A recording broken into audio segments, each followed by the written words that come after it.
Racing isn't easy, but experiencing it is. iRacing puts you in the driver's seat with the industry's leading sim racing game. Drive on laser scan replicas of the greatest racing circuits from around the world. Go head-to-head against other drivers chosen by skill-based matchmaking to ensure competitive racing at every level. Compete across all your favorite series.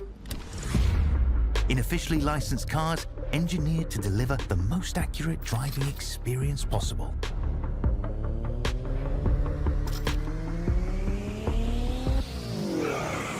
Join a race or host your own with players from across the globe. Race against the computer or in a league with friends. Feel the thrill behind the wheel. Visit iRacing.com.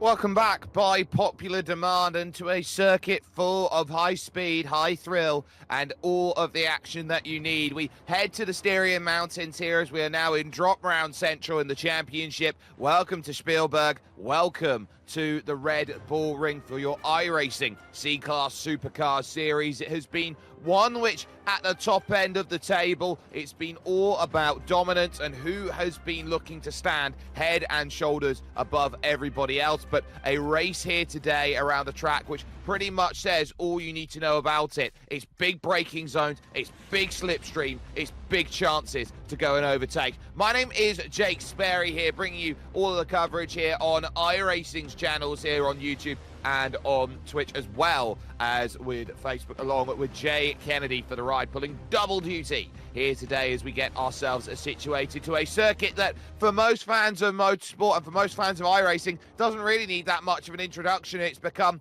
a modern icon from what it used to be as the Österreich ring and the A1 ring. Its revival, I would say, is a modern miracle, but as we zoom on in, it's quite perfectly in the middle of Munich, of Vienna, and of Zagreb.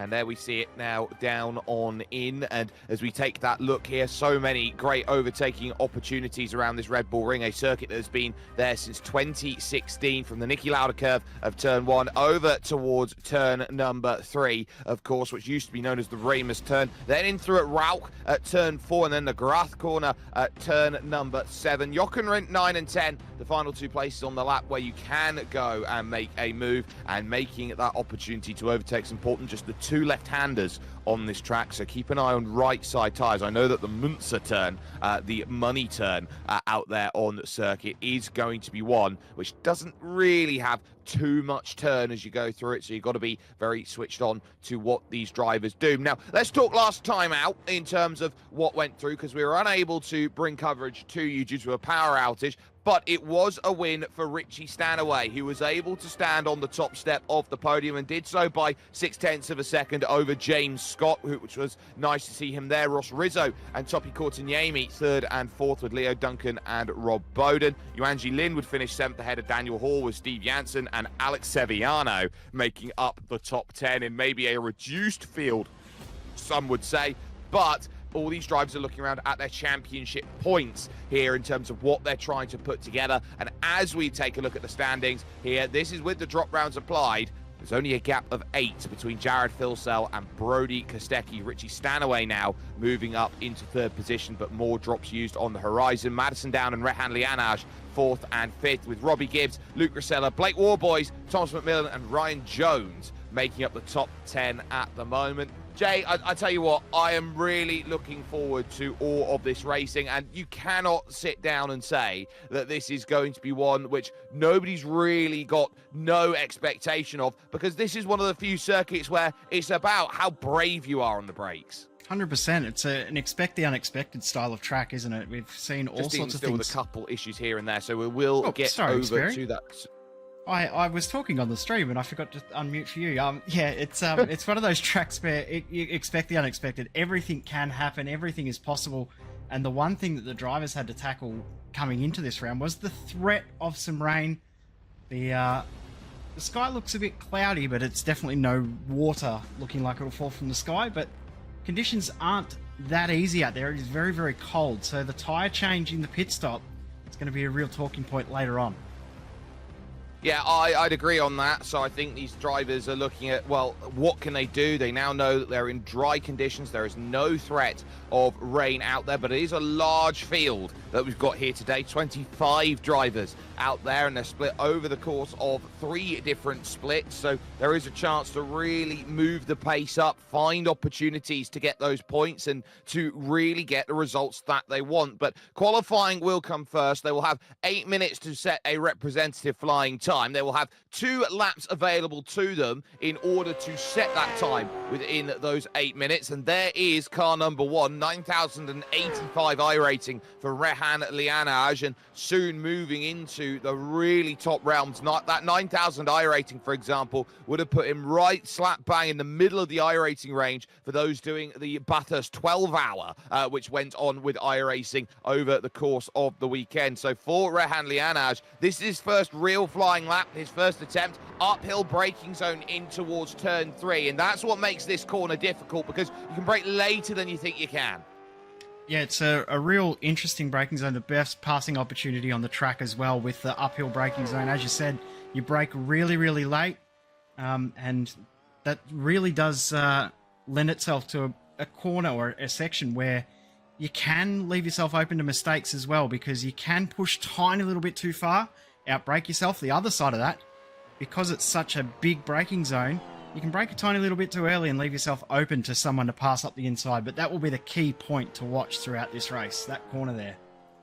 And with 30 laps worth of racing, it is going to be a long race for these drivers. They will require a pit stop here in this one, and we're expecting somewhere between about laps 8 and 22 being the key places where you need to make those stops. So we're expecting drivers to go maybe to about lap 15 to 22 as the ideal times to make it well over the curb on the right-hand side as the first time starts to come in. Rob Bowden then with the fastest time benchmark on a 32.3, but Lianaj over the line puts a 32.1 down, which says, at least for the moment, that's the fastest times we got here. It has been a little quiet on this front championship-wise with the top 2 in the championship, but we've got both Jared Filsell and Brody Kostecki here today looking for their lap times.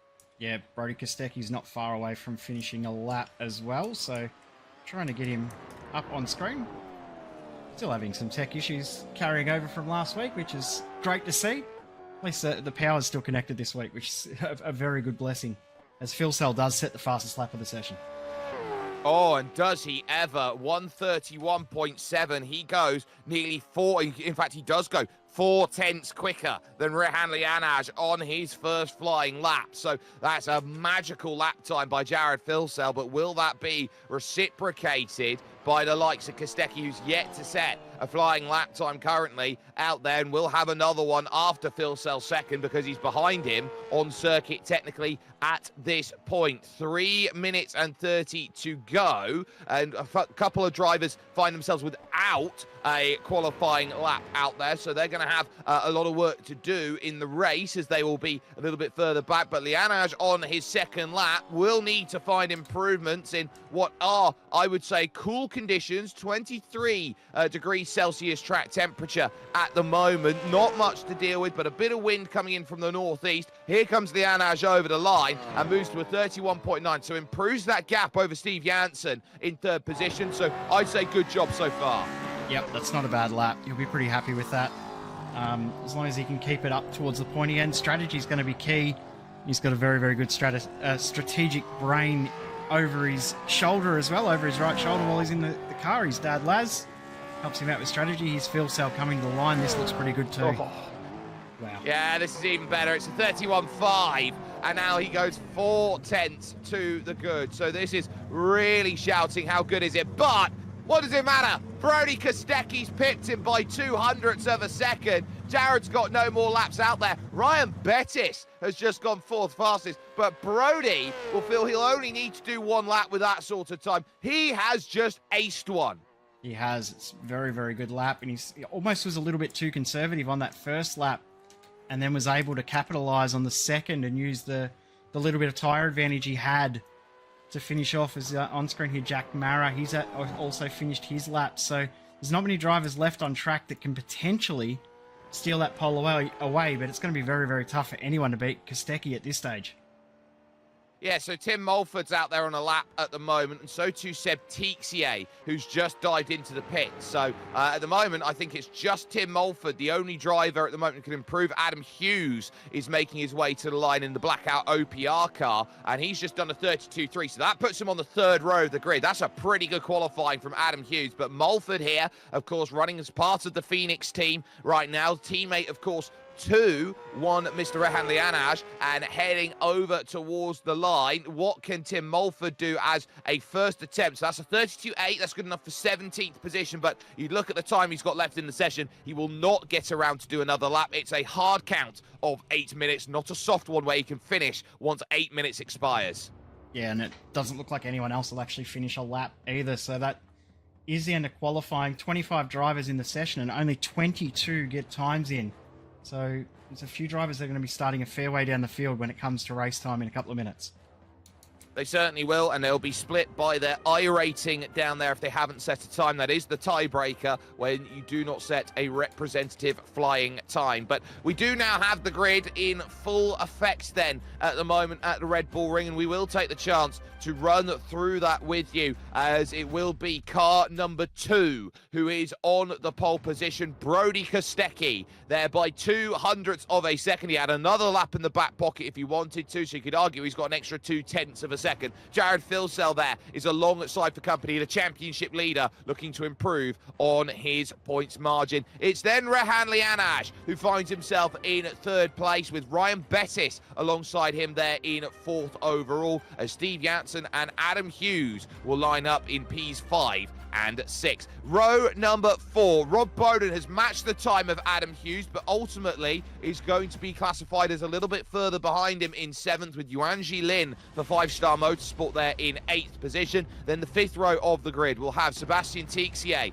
there in 9th, and Paul Young, who will go from that 10th place. On to row 6, where Leo Henning finds himself with James Chastity having a good show 2 weeks ago over at Okayama, with Simon Hetterscheid there in the fully floored car in 13th, and Harry Dodds there for Project 36 in 14th position. You then got Tyler Jowett and William Morgan. They will house the 8th row of the grid. And row 9, we saw the late time come in of Tim Mulford, and he will have Ryan Mueller then for company. Then that will make up the 9th row of the grid. In 19th is Alex Seviano Hiedo, who had a top 10 in the race that we weren't able to bring you at Snetterton, with Andrew Ritchie rounding out the top 20. The final 2 times set were Jack Mara in the Erebus colours out there, along with Shannon Mason in the Monster Energy cars, bringing up his little bit of Cam Waters out there, with Ross Rizzo, Thomas McMillan, and Blake Fitz unable to set lap times. They are split as the 9, 10, and 18 cars out there. And to know who's got what iRating in the field in an iRacing official race, your number indicates your iRating. So if you can beat car number 1, you're beating the best in the field by their ELO, so to speak. But these drivers now have 2 minutes to grid themselves up, or at this moment in time, 30 seconds here, Jay. It is a tight run towards turn number 1, and a very closed off Niki Lauda corner.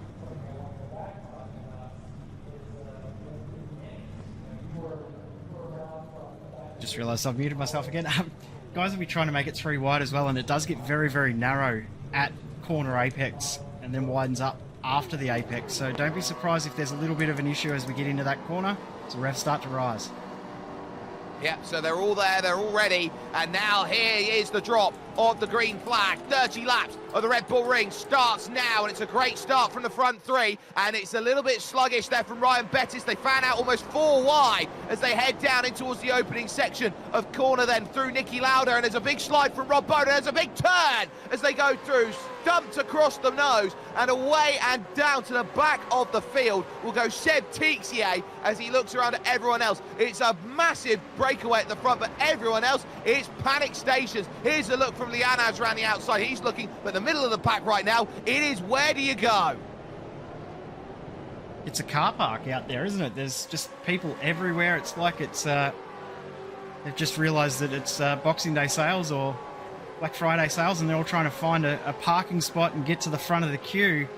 How are they still 3 wide, almost 4 wide coming into this part of the track? This is crazy start to this race.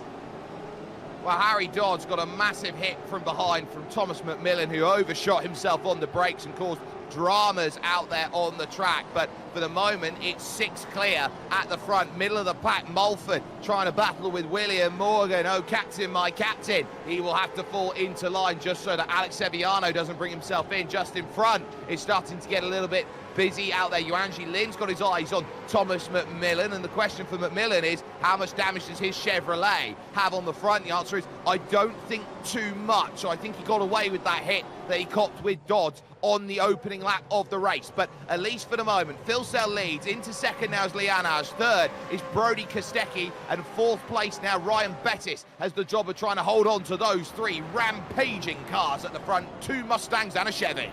Yeah, and the start of the race as well. This corner here at the exit of turn 1, if you run too wide, you can get yourself a slowdown penalty. Seb Tixier just picked one up then. And Brody Kostecki did fall afoul of that on the first lap, which is part of the reason why he's lost that lead at the start of the race as well. So he's now got to work his way back up. But we've seen him in the real world. We've seen him on the sim. He knows how to make overtakes. He will make this happen at some point. How long can Rayan hold on to this position? Because it's going to be tough for him to do. Oh, no. There's been a blown engine going through in towards turn 3 out on track. So I'm not quite sure who I caught there who was in trouble, but an engine went boom, and ultimately there wasn't much you could do. That was going down the downshift as they went into the corner. Someone just went straight on as that happened, and I think it was Tyler Jowett. Yep, just found it there. So here it is on the replay. Again, just too aggressive. This is the other part of this corner as well. Because it's such a heavy braking zone, you get your foot on the brake and you can shuffle down the gears a little bit too quick. And the engines don't like it when they rev too hard. I don't think many engines do in the real world or the sim world.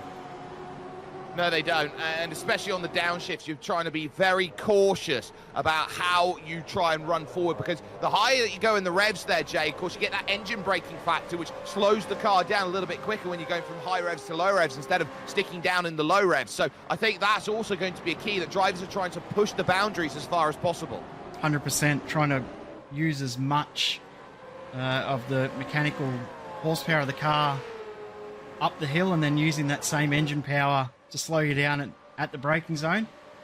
Because Brody. Brody's going to do exactly what Tyler tried to do. Gets it done easily. Nice move.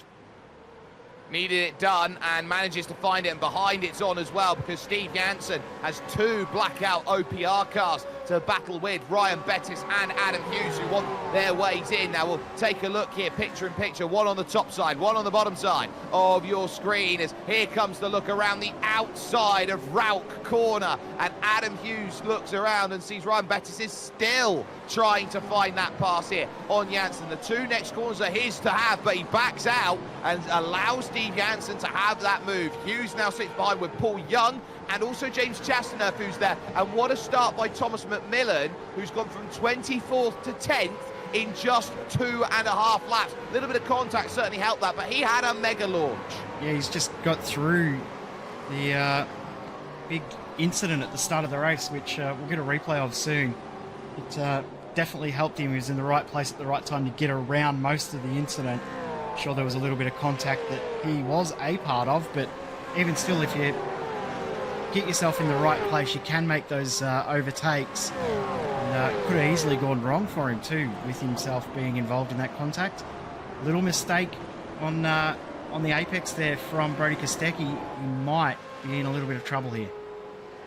Well, he's definitely going to be looking behind at Lianage, and it was a 32.2 from Kostecki on that last lap with the pass. Phil Sell did a 32 flat on that last lap, so you can say Phil Sell is desperately trying to build that gap. He's got a 1.5 seconds to the good, and it's right on the fringes here around this circuit of what is good to work with and what isn't. So if Kostecki falls any further back of that, he's in trouble. So there's the launch by Thomas McMillan, and he absolutely dials it up here. Off of the start, and he looks around, and look as he tries to dive through. Look at the space that he gets on the left-hand side. Everybody funnels as they go through to the left, and then as they go through, the smoke as the spin there from Tixier comes into play. Now watch out down here, because he is going to clip Rob Bowden there. You can see in the bottom left of your screen. So he's looking for a gap, looking for a place where he can hit the brakes. And as he hits the brakes and he goes through, in fact, he tries to find the gap. Dodds, he can't get there. Dodds clips Bowden, and then round they go, and those are moves.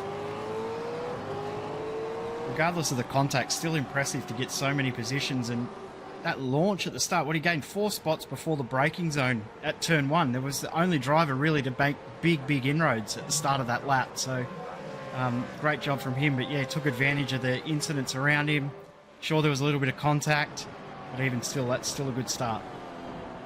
It is there from McMillan as we move on to lap 5 here of 30. That gap hovering at 1.3, 1.4 seconds. A better lap this time from Brody Kostecki. 32.1. He eats a tiny nibble out of the race lead gap as it goes. Everyone's starting to form their own little battle packs at the moment of 3s, of 4s, of 5s out there right now, and that just is the dependence on pace that we're seeing. And the big one is that second group of 5 that we note here with Steve Jansen and co at this stage, with Hughes playing rear gunner for Ryan Bettis to give him every chance to attack. You're looking around at Paul Young and James Chastaneuf, and you'd say they're probably looking at their strategy game going, we probably want to save a bit of fuel here. We want to maybe go longer, save that time in the pits where it's a 3-place to pass, so to speak, and not want to risk their races right now, knowing that they're staying in range of 4th position overall.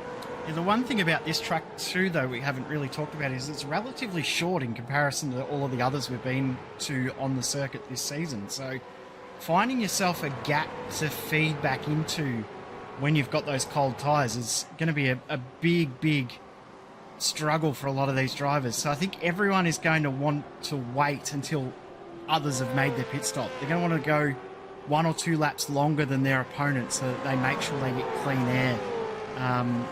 So I think we're going to see later rather than earlier pit stops from these guys, but we've also been proven wrong on that thought process quite a few times as well. So the whole pit stop phase is going to be very interesting when it rolls around. Any time from the next 2 laps for the next 20 or 15 laps, who will make that stop? They need about 28 litres of fuel.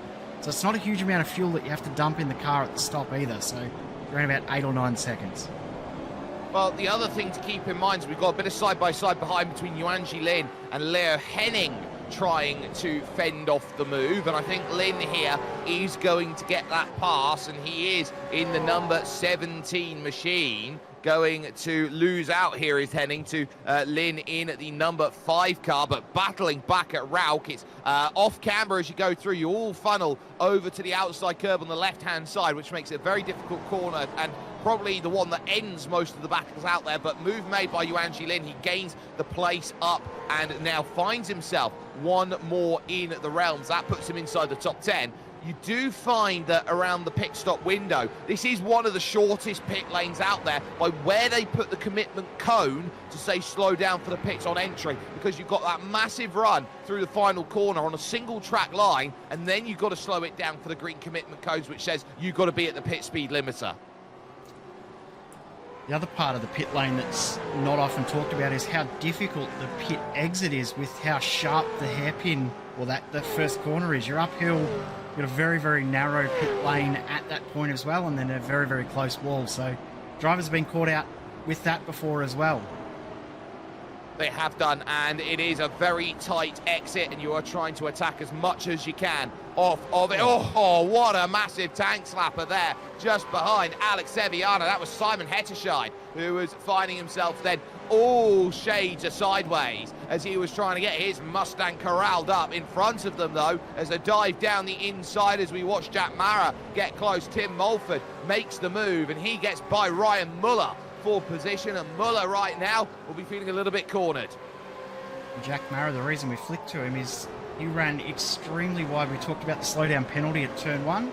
This is where you get that penalty if you run too wide at this corner. He's missed the apex, all 4 wheels over the curb, and I tell you what, he did a good job not to make contact into the side of Rob Bowden's car then. We see it a lot with the open wheel cars here on iRacing that if you go over that anti-cut curb on the outside of turn 1, it is very easy to spear yourself into the barriers on the left-hand side of the circuit. So very good job in avoiding that as they all look to try and motivate and maneuver. No move from William Morgan on Ryan Muller. Further forward we go, and it's still the same case of Janssen looking around behind him at Ryan Bettis, who is just trying to ply his trade and graft an overtake out there. Adam Hughes just doing his job and staying in the trade, waiting for an opportunity to strike, and keep an eye on that race lead battle, because Rehan Lianaj is being dropped, not because he's not quick enough compared to Jared Filsell, but because Brody Kostecki has now launched himself to within a second. Yeah, Brody's got a lot of pace under him tonight. He's doing a very, very nice job. He's already closed around about half a second over the last 2 laps, so he is closing in on his teammate. I wouldn't be surprised if he's right there on the tail within a lap and a half. And the pace at the front has definitely picked up as well. They actually found themselves a tiny little bit of pace, those two at the front, so don't be surprised if they do break a bit of a lead from Rehan Lianaj. But one thing Rehan's done very, very well is he's pulled a strategy that's brought him back into contention, even though these guys have been able to find pace and break away a little bit.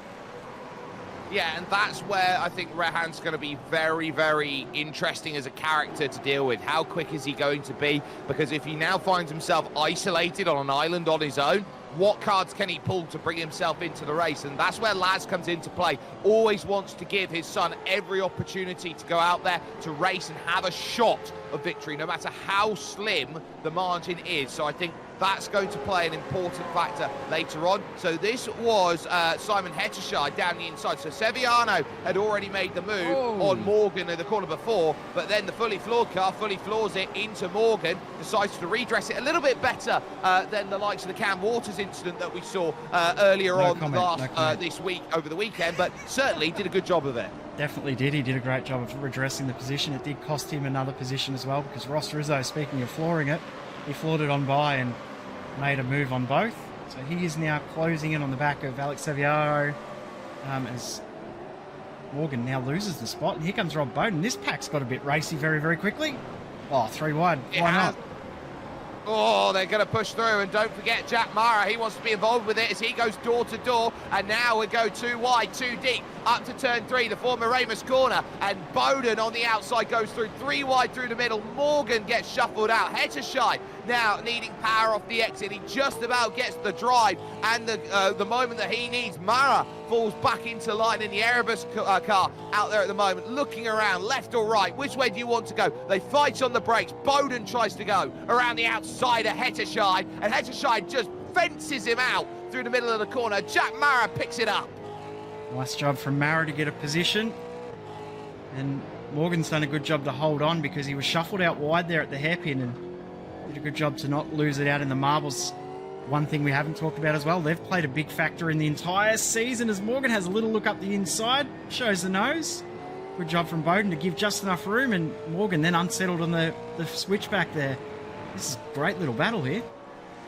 This is a great battle, but look for the lead. It's now 0.3 of a second. Brody Kostecki is right there now with Jared Filsell here at the 1/3 stage of this race. Lap 10 here of 30 here from the Red Bull Ring. Picture in picture, we will go on the bottom of your screen. The battle for Simon Hettershide and Jack Mara. No moves being made then at turn number 3, but up over the top of the hill. It's a really unique circuit as well, in the sense that all of these straights, Jay, aren't straight around this circuit. There's always something that makes you think. Yeah, the only part of the track that's really straight is the front straight. And even then, you're concentrating on everything else because it's your one chance to breathe. It's your one chance to get a tiny little bit of a rest. But because the biggest passing opportunities are coming up, it's the part that you're concentrating on the most as well. So it's a really, really difficult track where you get no rest. And I think it's one of the favourites of this series for that exact reason. Here comes Rob Bowden up the inside, and he'll get the move done. Front of the field, though, that's getting extremely close now. Kostecki's got some great pace. He has, and we noted that he only was 200ths quicker in qualifying, but he only used one of his 2 laps, and both Filsell and Lianaj went 0.2 quicker on their laps as they went by. Brody Kostecki is looking to try and really give as much as he can out there with what he's got to deal with. And this is what you love to see, a driver who races out there on a Sunday in the Supercars Series, Jay, and then is back to work on Monday when it comes to your iRacing C-Class. And half the reason he does it is because he's racing with his friends and enjoys just the heat of the battle. That's the whole thing that he loves. He's a racer like us, he's a sim racer like us, and he's lucky enough to do it as a real job as well and be pretty good at it too. So it's good to see him out there racing with these guys. Of course, we've had Richie Stanaway race with us. He actually won a race this season as well, so it's great to see those guys racing throughout the championship season. As Harry Dodds is the first to make the pit stop from the back of the field, but will give us a bit of an idea on how far back he will drop, and that'll help us work out what strategy might come. Bettis finally makes the move. He's been waiting to do that for about 10 laps. Yeah, he's been trying to find a move and find a move and find a move, and now he's unlocked it, and here's Adam Hughes. He'll be the next driver looking to try and find it, and again, he won't get that chance then through the next left-hander, the first of two consecutive lefts that they will now find, and now through the grass corner here, there is going to be no real chance of seeing that move made at that point. So that's a good, important pass there for Blackout OPR, who will turn around and say, yes, exactly what I want to do at this point, and say, you know what, now is the next phase that we look at. We've got the track position, now we're in the prime place to go when we want to pit. We're going to have no issues about the car in front of us diving at exactly the same lap we do. Look behind though, because it was a 5-car battle, it's now 6. Thomas McMillan joins the party. Yeah, I was about to mention that exact thing. The 5-car battle becomes 6, and I don't think it'll be too long before it becomes 7, and because Wanji Lin behind is actually quicker than all of these guys in this group as well. So don't be surprised if we see a few more tag onto the back of the group, as Shannon Mason has come in, make pit stop as well. So the second of our pitters, here comes Young. Down the inside, and there's going to be one, and there could potentially be 2 at this move. So Janssen gets shuffled out, so it's now both of the Blackout OPRs that find a way through. This is where Paul Young now starts to rev up and try and find that chance. He needs to be brave on the brakes, but Steve Janssen throws it in. But can he pinch on the inside? No, he can't. So look at a drive off the exit. Paul Young pulls half a car length in front, and now 3/4 of a car length in front, and still can't quite get the clearance, but does so on the brakes. Brilliant stuff. Janssen back at him though in the middle of the corner. He tips him half around. Straight to the grass goes James Chastanoff. They're going to be 3 wide into grass corner, and still, where do you find the room? Left given on the outside by Young. Chasty down the inside, and here comes McMillan now to thread the needle past Janssen, looking for a way through now, any which way he can, goes all the way to the inside. 3 wide, they will end or brake move their way through. Contact as Chasty goes. And pit stop, I was about to say someone from this group needs to break out of this group and pit. And the one that's done that looks like it's Paul Young. Decided to get out of the melee that was starting to unfold there. While that's happened as well, we actually had an incident at at the hairpin. Simon Hederscheid, contact from behind from Rob Bowden. Bowden's gone for the move, a little bit too late on the brakes, contact's made. Yeah, straight down, and that is as stonewall as it gets. Just tips Hederscheid around and finds him pointing the wrong way. Young in, William Morgan also in. I tell you what, Paul Young, I think, has made a very clever decision to dive in at the time he has. He will have tyres which aren't necessarily as good late on in the race, but he gets out of a very big, I would say, sticking point out there on that lap, and he can now go and really attack this next phase of the race. 13 seconds for William Morgan, as here is Yuanji Lin in the middle of this. He's really profited from it because he's through on Chastanoff. Leo Hennings joined the group now, so Janssen and McMillan there, and the 2 Blackout OPR cars, they just skipped off into the distance, said, right, see you bye. 100%. It's really, really good from Bettis and Hughes, and they've left a big cluster of cars together bumping over each other. The other part of Paul Young jumping into the pits is that group has already made contact amongst themselves once and slowed themselves down a lot. They lost about 5 seconds comparable to everyone else that lap. There's every chance they do that again. Paul Young in clean air, he will gain that 5 seconds. Janssen's decided, well, I'm getting out of it too. Chasty follows him straight away. Well, they got to cover the move. They know how important it is that it's only a one-lap difference. So Steve Jansen dives in with James Chastner, and he'll also look around and try and manage and mitigate their instant points out there. You get 4 for a massive bit of contact, and you only get 17 to play with over the race. There is Paul Young, and he was very tentative off of the exit of the pits. He actually had a massive tank slapper as he went. Battle for the lead was ever so briefly up on the top of your screen right now between Kostecki and Phil. So Alex Sevillano now under pressure from Ross Rizzo in the Trans-Tasman racing car. But in terms of the battle for Paul Young, as they will look to leave pit exit right now, it's going to be close. I think he might get Chastity, and Jansen, as he just leaves, spins it, puts it in the barriers. He'll get them both. Yep, and the other part of that now too, Jansen's just crossed that line. Will he get a penalty for crossing the line at pit exit as well? He may get away with it. Yep. Wow, that's lucky, but unfortunate that he's made that mistake, but lucky that it didn't compound into something even worse.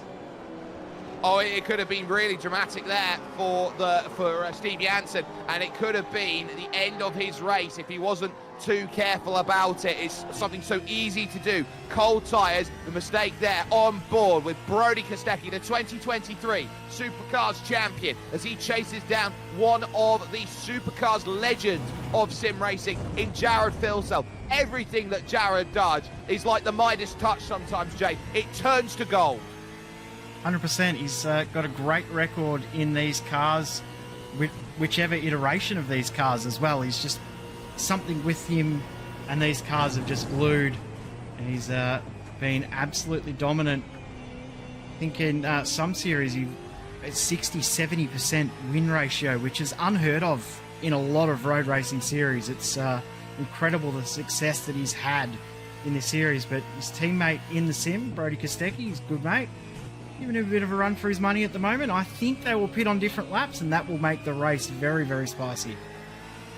Leah Henning has dived into the pit, so too Ryan Muller has decided to go in and make his stop. So where Henning comes out, I think he is going to just navigate back onto track with Steve Jansen right now, as here is Ross Rizzo along with Seb Tixier, Blake Fitz and Jack Mara being reeled in then from this group. So these drivers now starting to coalesce together. At the moment, this is what you'd say the race is, but it's Ross Rizzo who I think's had a mistake on this lap, because he was right up there, and in fact he's gone over the curb at turn 1, and he's lucky he's not found the barriers the other way. We talked about this curb earlier, so watch this. You try and put the power down as early as possible, Jay. He gets himself caught up on 2, and look at that, the back tyre spinning about, and he's lucky he's not found the fence. Yeah, the right-hand tyres got stuck on the curb, didn't they? And as he put the power down, it's just propelled him into the wall nearly.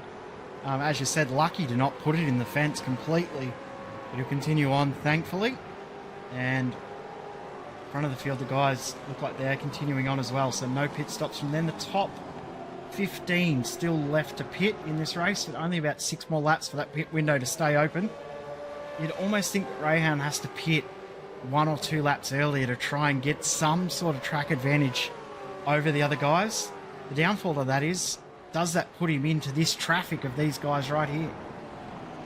Well, this is the issue. He is now 6.7 seconds back as Andrew Ritchie decides it's his time to dive into the pits. He's not going to gain 6 seconds in 2 laps on fresher tyres. There's no way on God's green earth that he manages that. I think with the way that this race has fallen out, as Rizzo has a little look, but just that a look, I think he's going to have to condemn himself to 3rd place and drive the loneliest race imaginable.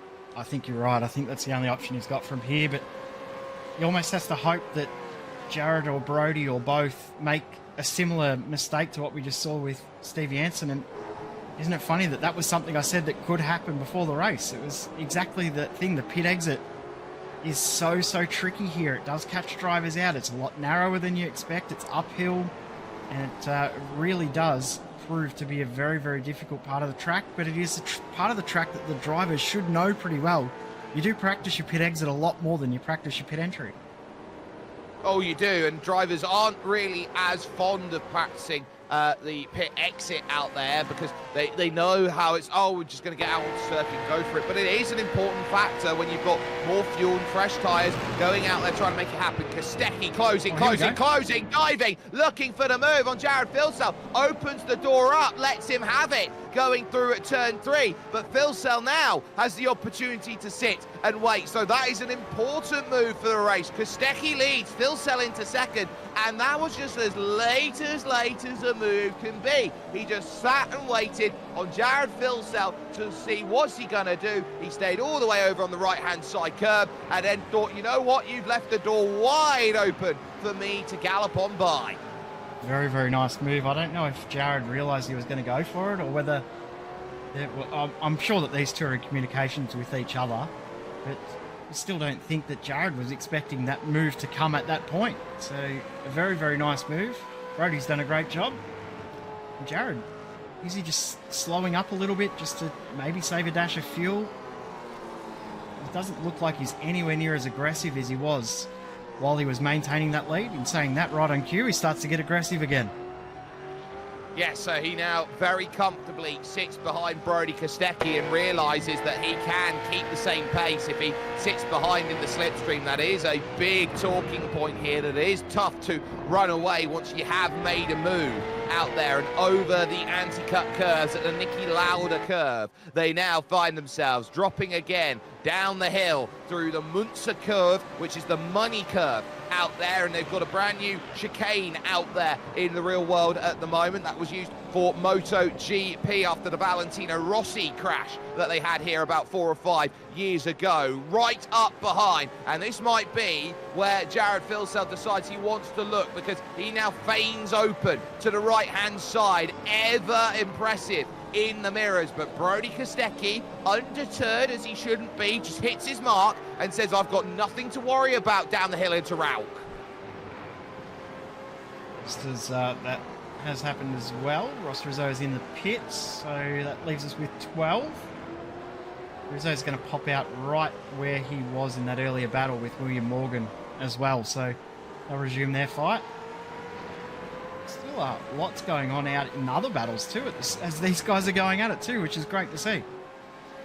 Yeah, everywhere you look, it's now about trying to settle in, to find the right place to attack and manage at this point. Both your top two stay out again, and Rizzo does come out with William Morgan, as was predicted. So Morgan diving down the inside on a tame and vulnerable Ross Rizzo, back, who looks to crisscross applesauce his way back through. And I tell you what, you sell him down the inside, you run and pick his pocket and say, I'll have it back again, sir. That is a very, very nice move back from Ross Rizzo. Remembering he's got cold tyres, so he's going to be struggling for a little while with that tyre pressure. But he's done a good job to get the position back. Very, very nice move. Oh.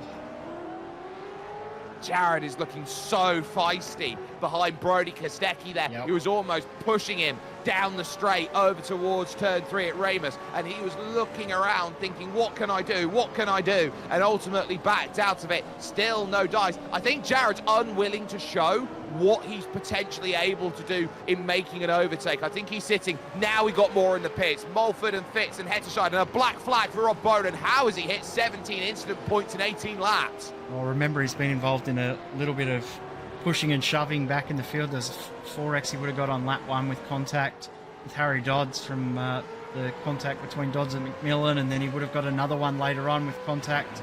So that's very easy to pick up quite a few. You can easily get one every single lap at the exit of turn 1 as well. So he's picked them up early. And you also notice too, Seb Tixie has dropped a long way back from the group he was battling. He actually missed his pit box. It's cost him around about 6 seconds in the lane extra. Well, that's a big amount of time lost for a driver who was spun around at the opening corner of this race. Bowden in the pits, and that is a transfer time of 16.3 seconds, because that was a drive-through penalty out there. There is Thomas McMillan, and the work he's done from 24th. He has now caught the back of Adam Hughes. Yeah, he's done a very, very good job. Last lap by was at 3 and a bit tenths quicker. Again, 3 and a bit tenths quicker, but just behind him, Wanchi Lin, it's actually quicker again. So they're both closing in on Hughes as he makes another mistake as well. So Adam Hughes in the number 7 blackout OPR car, struggling a little bit. Remembering these tyres are now 20 laps old. We were expecting 22, maybe hello. 23. Oh, this is late. This is deep. He's going to overcook it. and straight back through on the exits, going to go Adam Hughes. He's immediately on the radio saying, sorry, mate, it's Thomas McMillan. Yuanji Lin, who is one of the great all-rounders out there in racing. He's great in an MX-5, he's great in a Spec Racer Ford, and he's also very, very good at the moment here in this supercar. As he now starts looking around, he sees what's in front of him and goes, well, if you're going to do that more often, I'm all for it. He's almost hoping that there's a few more mistakes coming up ahead of him, isn't he? Hoping that those errors continue to come. As you can see, Rob Bowden's tucked in behind our race leaders. He'll go for another lap. So you'd think they'll probably go right to that 22 marker. But what about the rest? When does Rayan come? Right on cue. Well, Rehan's got to do something, and this is the something that he needs to say as he now pits after 20 full laps worth of racing. On his 21st, he'll be down in the pit. So that's the work he's got to do. Yuanji Lin, late call to dive in, and they really have to roll out of the throttle, Jay, through turn 9 to make the pits at turn 10. That might be where Brody and Jared need to communicate. Yeah, we actually have seen through racing throughout the week that is the big talking point of this track is contact from cars behind when drivers are trying to make their way into the pit lane. That does happen a lot, and drivers do have to make sure that they communicate with their opponents. Say, hey, I'm pitting now, don't run over me.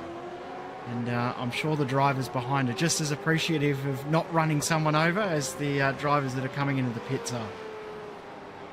Moving through the 2 consecutive left-hand corners, Yuanji Lin exits the pits and will exit just behind Paul Young, who's got the move. James Chastaner sits in the Banter Alliance racing car just behind him as well. But for the moment, Yuanji Lin's got fresh tyres on the Phase 4 Motorsport driver in front of him and will have every opportunity now to attack these next 2 to 3 laps to make it work. Top 2 again, staying out for another go around as they now look and say, you know what, we're going right to the end of our fuel window. 9 laps to go here at the Red Bull Ring, and you've got more than AAA options out there in terms of how you win this race if you're Phil Sell or if you're Kostecki. Hughes remaining steadfast and close here with Thomas McMillan, who now dives off the back into the pits.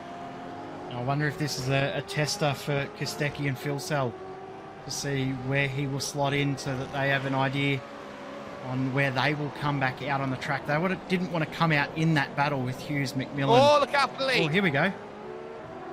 Brody Kostecki throws it through the corner, but ultimately gets a half slide through the middle of the apex, and Jared Filsell saunters his way back through. So a big move done. Kostecki gets right into the mirror, then back into route to say, I'm going to come straight back at you, mate, and look for every chance to make that move. We'll take a look at this, and it won't look like much here from Brody Kostecki. Enters the corner, back decides it wants to kick out, and it's all it takes to lose the race lead. Wasn't much, was it? But Phil Sell was there close enough to take advantage. McMillan will rejoin just behind Yuanji Lin. So it's about 3-second advantage for pitting 1 lap earlier, but 1 lap older tyres later on could make a big, big difference. You can tell that there's going to be pit stops from one of these two. It'll be both. Here they come. Oh, I was late as late could be from Jared Filsell. He's got to be very careful about the commitment. He almost tagged the barriers there on the inside. They hit the brakes, 80 kilometers an hour only. They need to do and transfer on this straight. And now it's a pit crew battle. You look around at who's next. Ryan Bettis will stay out and lead a lap. Look at the weaving there by Filsell as he looks to hit their box. Now this is going to be about who's the most aggressive when they come off their fuel and leave. Alex Hughes in the pits. Remember Rehan Lianaj, he's still a factor in this one. He's coming through the couple corners, but I doubt he's going to be huge in terms of the prospect there. And Kostecki short filled by a full second to get the leapfrog. Well, remember, he was behind Phil Sell for 14 or so laps, so no surprise that he was able to save a bit more fuel. I'm just shocked that he's been able to save that much.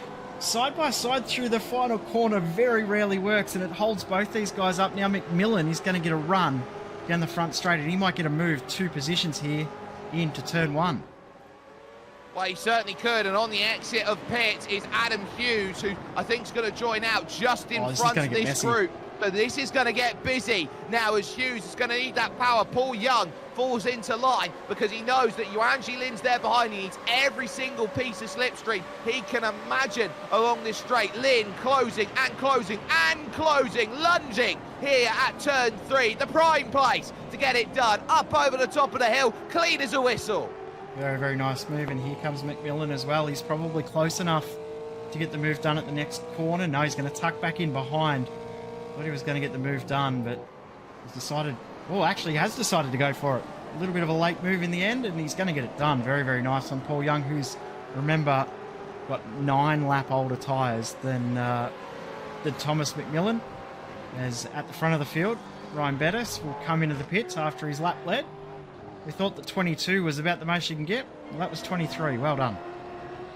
Yeah, very well driven there by Ryan Bettis, as now he will hand the race lead back over to Brody Kostecki here, who leads the race outright now with Jared Filsell in tow and with that short field to gain the advantage. Bettis now looking at his stop, and this is the group that he's got to try and come out ahead of here, because he'd have looked around as Alex Sevillano also dives into the pits too. So he will jump in and make his decision. But for Hughes, for Lin, for McMillan, Young, Chastity, all there and looking, but 11.5 seconds out of the pits. I think Ryan Bettis has got them all covered. He's got about the same gap that Adam Hughes has, so Hughes is going to have his teammate as a little bit of a leapfrog. You'd think that Hughes isn't quite... Oh, look for the lead. Oh, it's on for the lead. Jared Filsell immediate down the inside, making it, and I wonder how much of it is Brody needing to save. I was about to say, is it fuel saving that's actually brought this on? Because we know that Brody did jump in. Oh, he's back. Oh, he's back through. Look at this, oh, stay no. with it here, because Kostecki's gone through. Down the inside, the move there at route corner, but look at the drive back from Brody Kostecki. This is wonderful stuff. He thought he had it done, did Jared Filsell. This is a brilliant lunge at turn 5. You don't see this very often. No, it's a very, very nice move. He's done a great job of pulling it up as well. You see he ran it a little bit wide, but only half a car width wider than you normally would be, and that was enough to get the move done. Well done, Brody Kostecki. And while that was going on, Blake Fitz, he's picked up a black flag for the incident points, a second, and it won't be the last.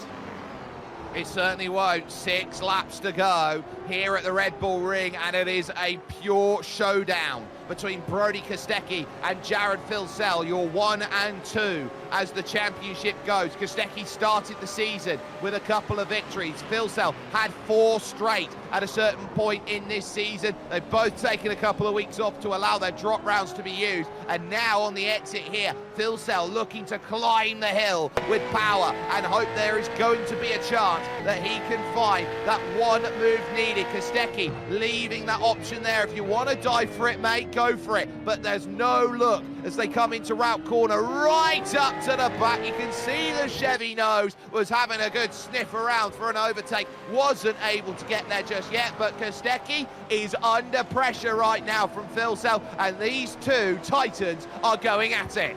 This is a great battle. Won't be the last time we say these two are going at it for the season 2 with 2 rounds still to go. You'd feel that these two are going to be the combatants at the front of the field again next week. And our final week, 2 Aussie tracks to finish the season off. It's going to be absolutely brilliant. I feel like Filsell, he's still got something left here, and I think you're right too. Brody still will have a slight little question mark over fuel.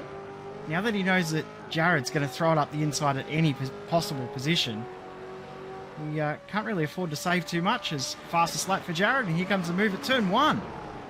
Oh, and look at this, dive down the inside, but Kostecki's going to get the launch down the hill now. So how good is the move at turn 1 when you can know that turn 3 becomes the next place you can find it? Over 230 kilometers an hour, 245, 250, pivoting to the inside. Brody Kostecki throws it straight back and says, you're not going to get it done at 1, I'll get it at 3. And then Jared comes back, I'll try and get it at 4. Big block to the inside all the way to try and temper the run of Jared Filsell. Legendary stuff between these two down the hill at Rauch, and no, it's not there.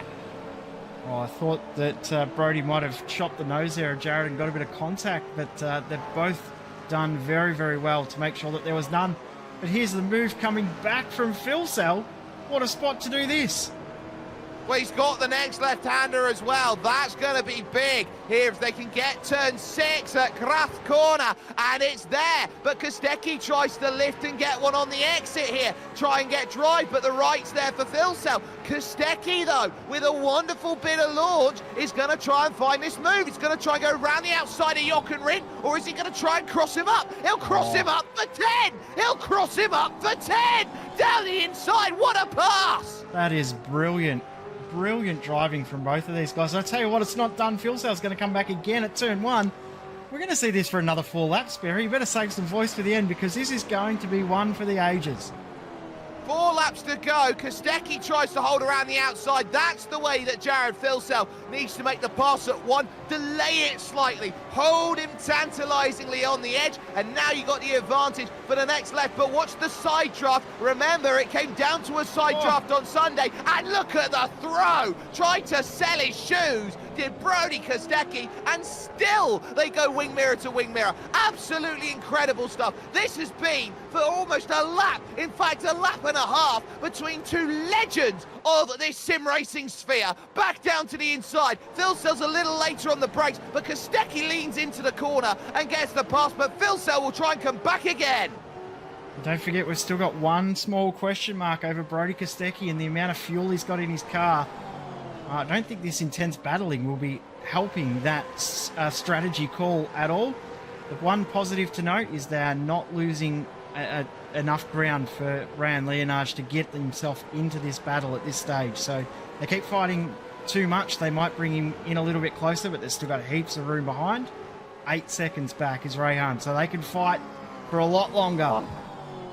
Yeah, they can, and now they're going to start pushing each other here, and Brody Kostecki had to lift out of it then as he went through, but he'll attack back at 10 and go for it once more at turn 1. This time it's roles reversed, and they're almost pushing each other here on the straight. Filsell trying to be cheeky, give himself a bit of room into turn 1. Kostecki has none of it, pinches him out, boxes him out, takes the race lead back again. They've lost a second and a half to Rayhan Leonage over that last run. 32.5 from Leonage, 33.8 from Brody Kostecki, 1.3 seconds. They've got the margin to play with, but they can't be silly about this. No, they can't just turn it into a little bit of silliness and just change positions every corner, because that will quickly disappear.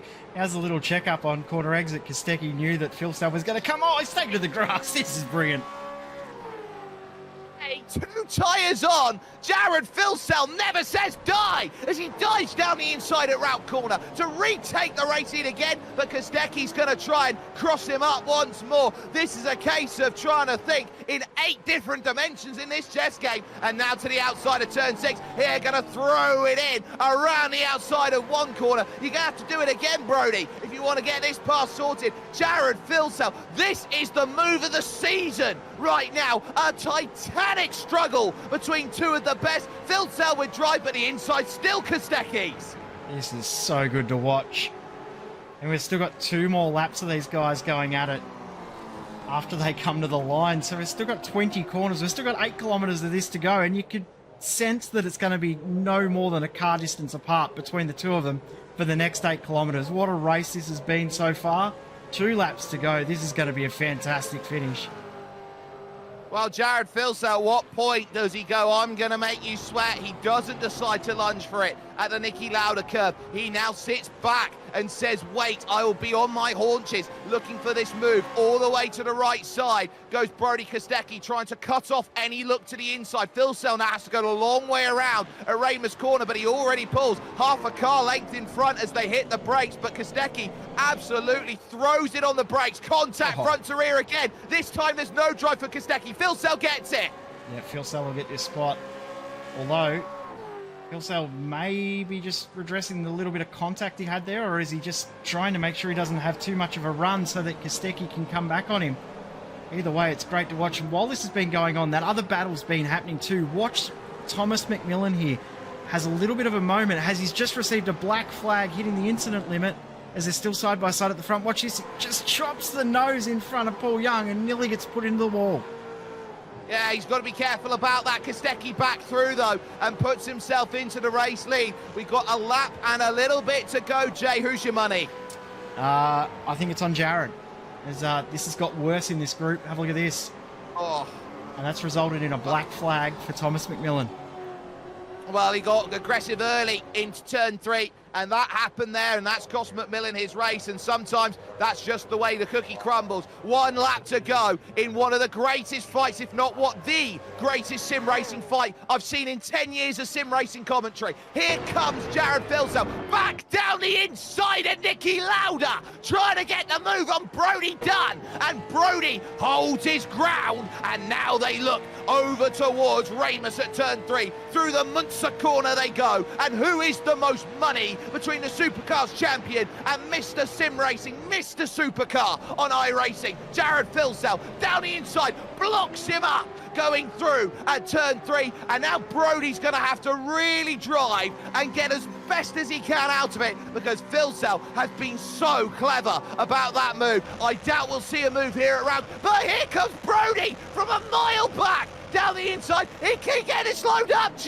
only just. He used him as a brake, but still they hold side by side. Incredible stuff from Kostecki. How did they both keep it on the road? Round the outside of 6 they go. Here comes the move. Jared's got the inside, but still he leads. Does Kostecki know? He has to give it up now, and he throws it back. Oh, what a lunge. A lunge at turn 6, and Filsell has to say no. But now on the outside, over the curb. What more have you got left? 2 corners, Jochen Rindt is next, and Filsell's got the inside. Kostecki in the not prime position, but he staves it round the outside. Has he gone too deep? Has he gone too deep? Here comes Jared. Final corner approaches. Filsell gets the move done and will take the win. And surely a hammer blow in the title. What a sensational race. What a battle that was. One for the ages. What a fantastic race. Those guys put on an absolute exhibition for everyone to watch. Thanks, guys, for what a battle that was.